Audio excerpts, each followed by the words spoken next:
How can a perfectly secure God be, quote, jealous? That's what we'll talk about today. Are you ready for some good news? Christ's cross put an end to the wrath of God towards any child of God. Previously, I highlighted the crucial importance of reading the Bible not as a collection of individual instructions or announcements, but as a meta-narrative, a big story of redemption. And in the big story of God's Word, it's clear that God is not full of wrath, He's full of love. In fact, God is slow to anger and compassionate. God is love. God's wrath doesn't conflict with His love.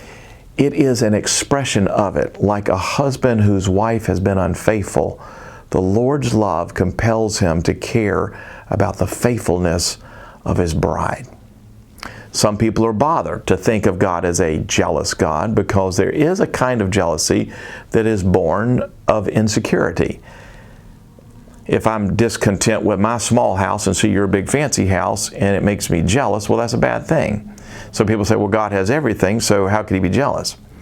See, He is secure, but His jealousy doesn't arise from any insecurity, but because of His security. There's another kind of jealousy that's holy because it proves there's love. Let's put it this way. If a teenager gets in with the wrong crowd, starts doing drugs, the parent is right to be jealous for the child. A loving parent doesn't say, well, far be it from me to care or interfere with my son's choices and relationships. No. Love demands jealousy when the loved one is allured by the wrong people and taken in the wrong direction. In that way, the love of God makes Him jealous for you. He's not going to stand idly by while the darkness tries to consume you. He loves you too much to glibly share you with idols. God needed a covenant partner who would never commit spiritual adultery. He needed a son who would never disobey and go in the wrong crowd. But there was no such human. So God sent His only begotten Son. And on the cross, the Father put the sins of the adulterous ones on the perfect Son, as if He had committed all the unfaithfulness. And in an unthinkable exchange, God's wrath was poured out upon the sinless Christ, and the Father regarded you as if you hadn't sinned at all.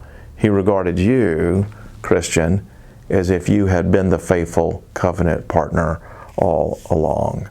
You've become the righteousness of Christ, and for this reason, no wrath remains for you.